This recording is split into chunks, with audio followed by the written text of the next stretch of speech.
her and Taylor Holder, those two individuals changed my whole life and the whole perspective.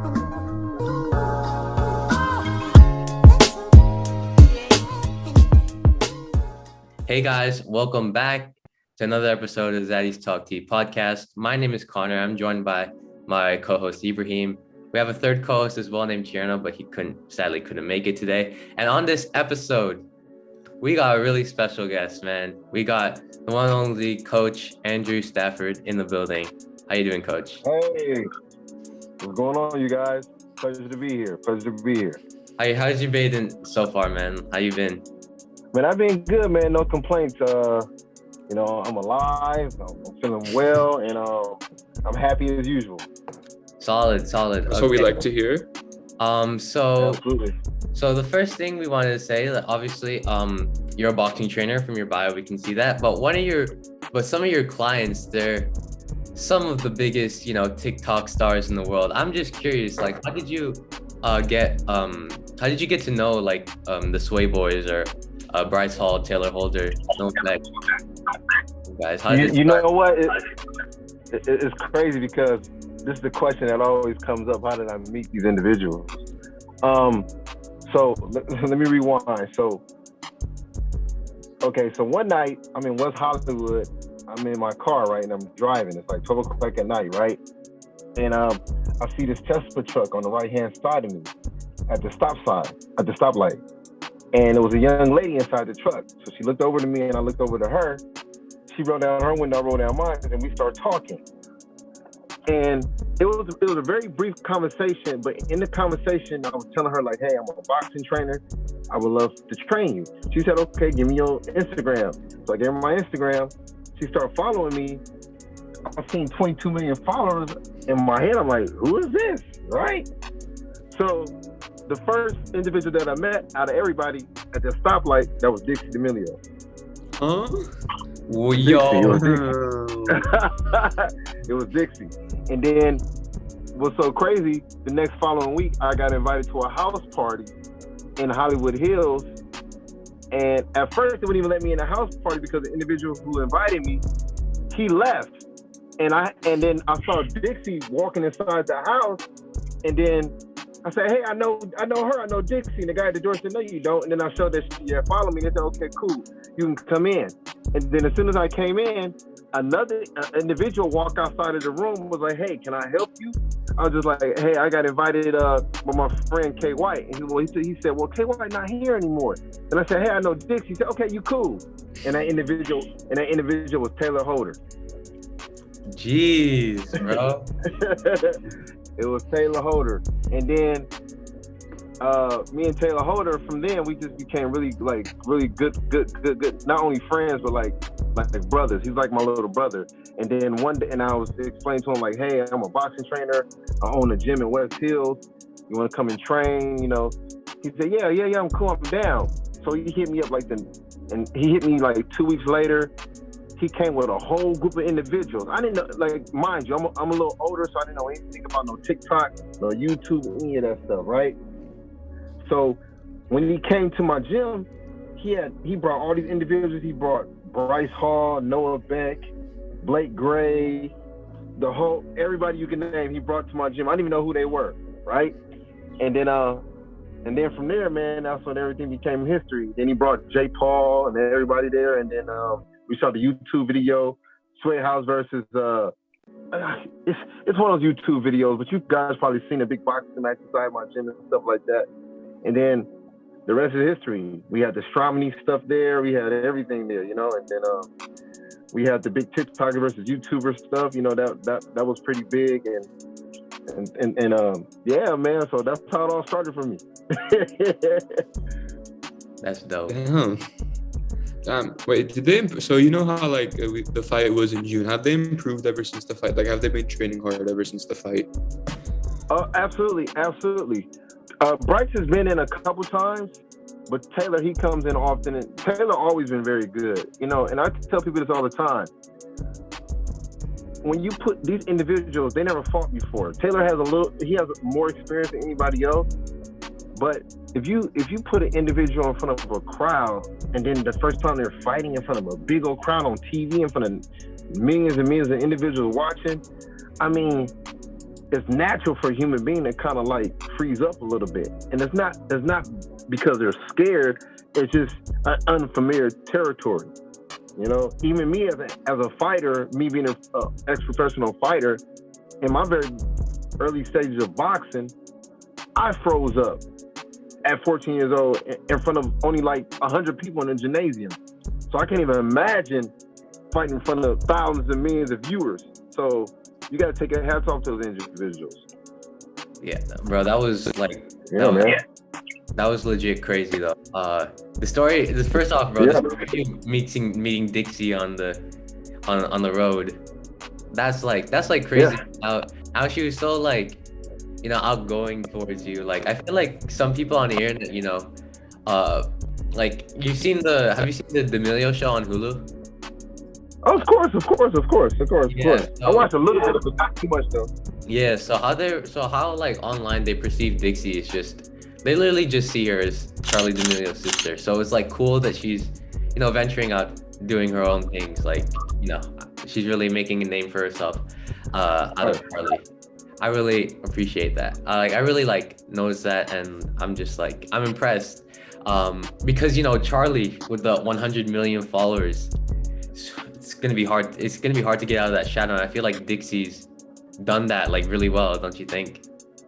Well, absolutely, 100%. You know, she's having a great start of her music career, and it's nothing but the stars to the stars for her, because I tell people this all the time. Dixie is a great human being. She's a very nice, down to earth girl. If you meet her and talk to her, you would never thought she had all those followers, because she's so humble.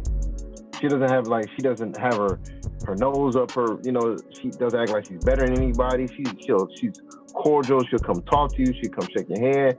She'll hug. She's just a very down to earth human being. You know, I'm very grateful and very honored to have met her that night, and my whole life just changed. You know, so her and Taylor Holder, those two individuals changed my whole life and the whole perspective.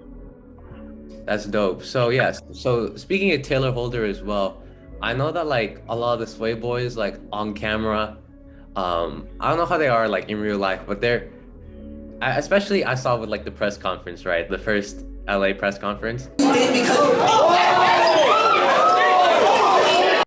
They're a bit rowdy. Those boys a little bit rowdy. You know what? You have to understand, when you're an individual and you have a following on social media like that, people are always trying to troll you, attack you. You're receiving negative comments. And when you see Bryce, so-called, they say acting crazy, or Taylor acting crazy, it's not that they're acting crazy for no reason. They're getting attacked. These people are trying to bully them. You know what I mean?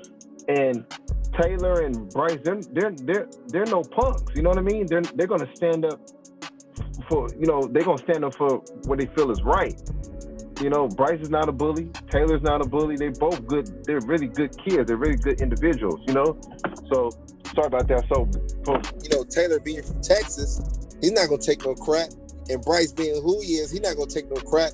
But at the end of the day, they're very two good individuals. You know. Yeah.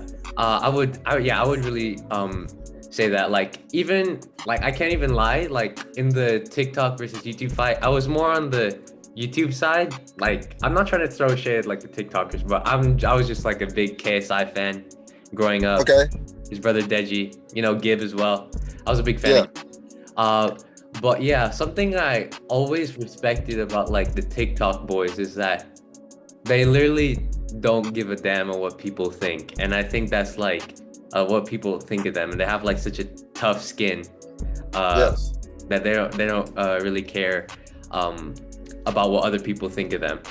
So yeah, 100%. You gotta, you know, you're gonna have people attacking you, man. You're gonna not only, there's an upside, there's a downside. The downside is a negative comment, individuals hating on you, people labeling you, people saying you this, you that, you know, and I mean, this is how it is, man. You know, the spotlight is like that, you know?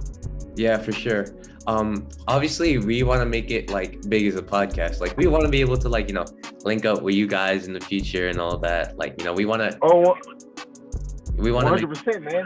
Yeah, we want to. We really want to make it like big in this business. But something I always keep telling myself, like, you know, all the fame and stuff, like, obviously it's gonna be great, right? You know, I'm gonna be living, you know, one of the best lives I could ever dream of. But like, there's obviously a downside to it, right? Because like in my head, if you can't, like, even we still go to school, so if it's like, if you can't take criticism from other people, like bullying you, you're not going to survive on the internet, because like there's thousands. Oh yeah, 100%. That's just in life, period, though, man. Like, I mean, if you can't take criticism or take any type of negative backlash, you might as well just go hide under a rock and just live your life that way. You know? Okay, yeah. So something I want to like get a little bit further into is the TikTok versus YouTube fight. Like, at the end of the day, how do you think, even though, you know, a lot of the TikTokers didn't come out victorious other than Vinny Hacker. Vinny Hacker, yeah. How do you think that they did? How do you think Bryce did at like, or like Taylor did, or? You know what? I think both individuals did well, but like I said before, it was their first time on their first time fighting in front of a crowd and on big stage like that.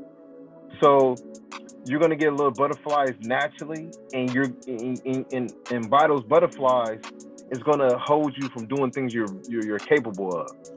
Taylor Holder 100% is a better fighter than Gibbs. I know that from the bottom of my heart, because I've seen Taylor like knock guys out in my gym, like put them on the floor, you know? Yeah, I seen that video with Jake Paul as well, where he went the full distance with Jake. Yeah. Oh, Jake Paul, yeah, absolutely, yeah. I know Jake Paul too, man. I want to make this very, very, very brief about Jake Paul.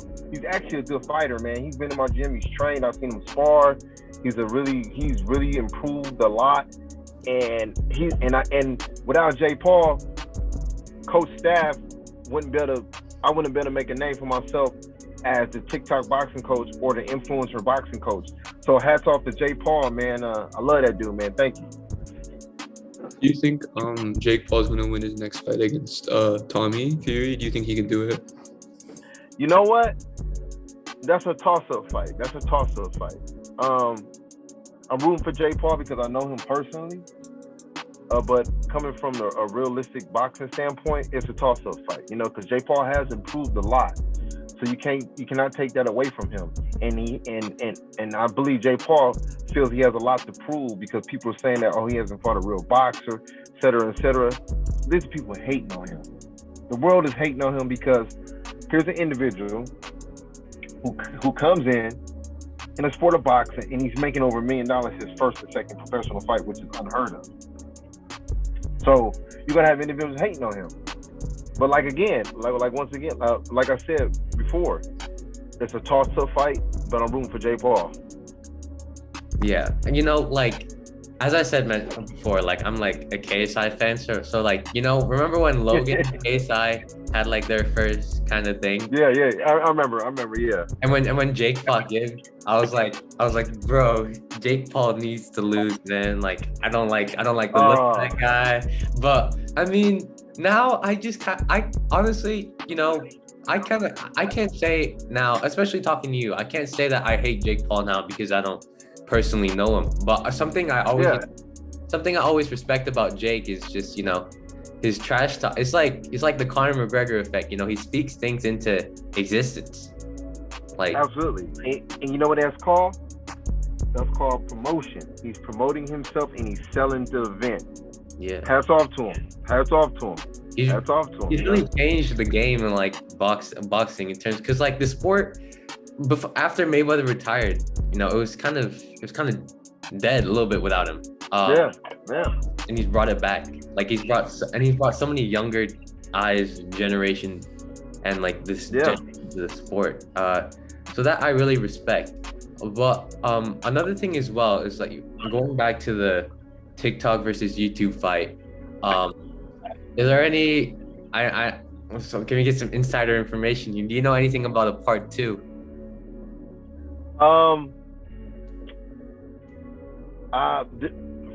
From what I know, there won't be a part 2 because of the allegations that's going on with the not getting paid. Not getting paid situation. And I'm gonna address this. I'm gonna tell people this. It was not Austin's fault. Austin is not the one who's responsible for the individuals not getting paid. There's another party called LiveX Live, which they partnered up with. It's like an escrow company. If you're doing real estate, they're the ones who's holding the funds.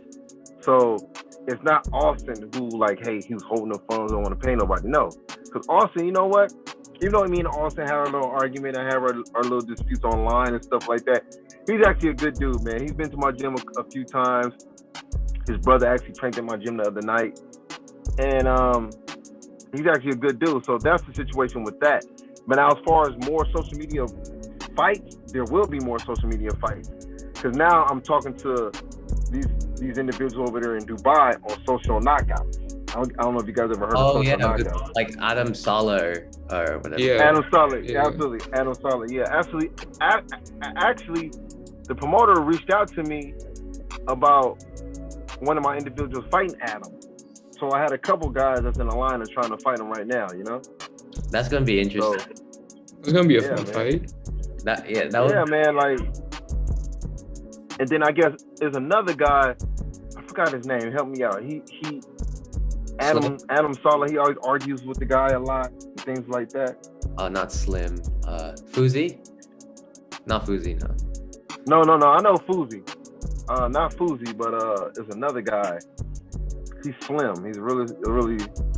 I gotta look at my Instagram, but he's trying to call out Taylor Holder a lot of times. He's in Taylor's inbox, but I might have another individual fight him named B-Day, which is Taylor's good friend. So we might go over there and over there in Dubai and knock him out for a quick check. Yeah, I like that talk. You're packing the heat, Coach Staff. Yeah, man. I'm behind my guys 100%, man. I love those dudes, man. They're my little brothers. Hey, man, you never know. In 5 years, you might have to watch out for us in the YouTube boxing scene. You never know. Oh yeah, absolutely, man. I believe in you guys, man. Whatever you want to do in life, man, you can just do it, and don't let nobody hold you back. The biggest thing, one of the biggest things us human beings get faced with that hold us back is other people's opinions, negative opinions. Don't let nobody's negative opinion steer you away from your dreams. Keep doing what you're doing. I don't care if it's your mom or your dad. They're the ones who be the ones who be your family members, the ones who tell you, hey, that's not realistic. You should do that. No, you should go get a degree in that. That's more stable. Follow your heart, follow your dreams, do what make you happy, and you can make it in life. Dang, man. I really appreciate that. That's some dope advice, man. Oh yeah, 100%, man. Yeah. Okay, yeah. So then another thing I wanted to ask you about here is so obviously since you're a influencer boxing trainer, you get like in situations a lot with the Hollywood Fix guy, the guy with the camera. Oh yeah, Fletcher. He's a good guy. I like Fletcher. Following him around. Do you ever feel like a bit obviously I think he's just trying to do his job, but do you ever feel a bit like bombarded by him sometimes, or?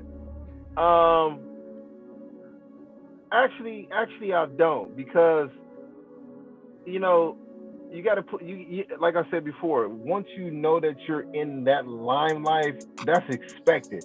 So if paparazzi is coming to question you and things like that, I mean, that's what comes with the territory. You can't get upset about it. That's kind of what you asked for a little bit, But back to your question, the answer is no. It doesn't bother me. It doesn't bother me at all.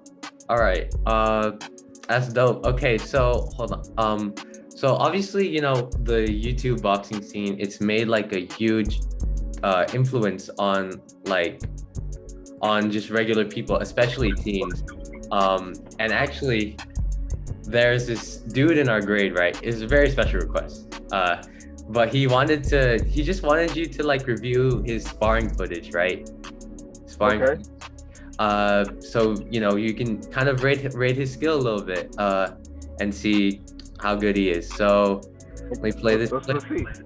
All right, so this is the guy here. It's a bit low quality, but this is the guy in Blue. His name is Nate. And he's sparring a guy named Tim there. I just want you to break down the form a little bit. So, say like how.